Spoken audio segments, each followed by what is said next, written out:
এটা সরকার পরিবর্তন বা সরকার থাকার সাথে কোনো সম্পর্ক নাই। যখনই কোনো ব্যাংকে সমস্যা হবে, এক বা একাধিক ব্যাংকে, আমরা সেখানে হস্তক্ষেপ করব। এটাই হচ্ছে আমাদের নীতি। এবং এই যে একটা পলিসি, এটাই কিন্তু একটা বিশাল ডিটারেন্ট হিসাবে কাজ করবে। ব্যাংকের মালিকরা জানবে যে বাংলাদেশ ব্যাংক কালকে তাদেরকে বের করে দিতে পারে, এবং বের করে দেবে যদি তারা ঠিক মতো ব্যাংক ম্যানেজ না করতে পারে। মালিক হলেই সব কিছুর দায়ভার কিন্তু তাদের ঘাড়ে থাকবে। মালিক হলেই সব কিছু করার সক্ষমতা তাদের নাই, লুটপাট করার অধিকার তাদের নাই। ব্যাংক চলে জনগণের টাকায়। তারা মালিকরা হচ্ছেন জনগণের টাকার হেফাজতকারী, কাস্টোডিয়ান। এই রোল থেকে যদি তারা বিচ্যুত করায়, তাহলে কেন্দ্রীয় ব্যাংক তাদেরকে সরিয়ে দিবে। শুধু বোর্ড পুনর্গঠন না, প্রয়োজনে ব্যাংক করিয়ে নিবে। তো এটা বুঝতে হবে। সেই জন্যই আমরা এই ডিপার্টমেন্টটা করেছি। ইটস এ কনস্ট্যান্ট থ্রেট যে তোমরা কিন্তু সঠিকভাবে চলো, না হলে আমরা আছি, আমরা লাঠি নিয়ে আছি, আমরা আসবো। দ্যাটস দ্য মেসেজ সবার জন্য। এবং আমরা এই যে 5টা দিয়ে শুরু করলাম, এটা শুরু, শেষ তো নয়। এবং প্রতি ধাপেই আমরা কিছু না কিছু করতে থাকবো। এর মধ্যে সরকারি ব্যাংকও অন্তর্ভুক্ত হবে।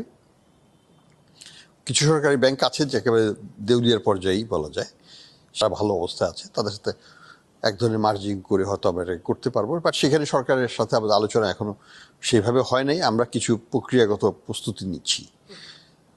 তো আমাদের এটা চলমান প্রক্রিয়া হিসাবে থাকবে আগামীতে।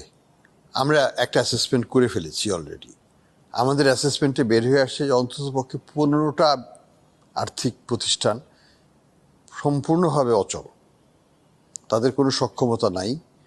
তাদের হয়তো এনপিএল হয়তো 80, 90, 97, ইভেন 100% মতো।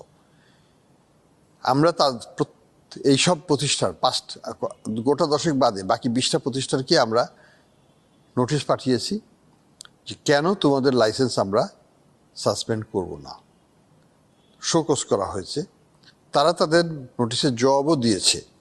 আমরা সেইগুলোকে নিয়ে এখন তাদের বিশ্লেষণ করার পরে তাদের সাথে বৈঠক চলছে এই মুহূর্তে ওই নন ব্যাংক প্রতিষ্ঠানগুলোর সাথে একটা একটা করে বৈঠক চলছে, এবং তাদের সাথে আলোচনার বিষয়বস্তু হচ্ছে আমাদেরকে বোঝাও যে কেন তোমরা টিকে থাকবে, হোয়াট ইজ দ্য বেসিস, কেন আমি তোমাদের লাইসেন্স নবায়ন করব, কেন আমি এখনই এটাকে সাসপেন্ড করব না। এটা আমাদেরকে বোঝাতে হবে। এটা আমরা একটা প্রক্রিয়ার মাধ্যমে আছি, কিন্তু এটা করতে হবে। আমাদের ব্যাংকিং রেজুলেশন অ্যাক্টে কিন্তু এটা বলা আছে, এই কনসালটেশনটা করতে হবে তাদের সাথে। আমরা সেটা করছি। আমাদের পরবর্তী ধাপ কী হবে? তাহলে আমরা যদি সন্তুষ্ট হই, তাহলে সেই প্রতিষ্ঠান থাকবে। তাহলে সেই প্রতিষ্ঠান আমাদেরকে তো তাদের একটা রোড ম্যাপ দেবে যে আমরা এইভাবে, আমাদেরকে আশ্বস্তও করতে পারবে যে তারা এইভাবে করতে সক্ষম হবে। যদি আমরা ভাবি যে তারা সক্ষম হবে, তাদেরকে আমরা ছেড়ে দেব এবং বলবো তোমরা এই রোড ম্যাপ বাস্তবায়ন করো। আর যদি তারা আমাদেরকে স্যাটিসফাই করতে না পারে, যেটা একটা বড় একটা অংশ পারবে না আমার ধারণা, সেই ক্ষেত্রে আমরা তাদেরকে নিয়ে রেজলিউশনের দিকেই যাব। সেটা হয় লিকুইডেশন, না হয় মার্জার, যাই হোক একটা কিছু হবে।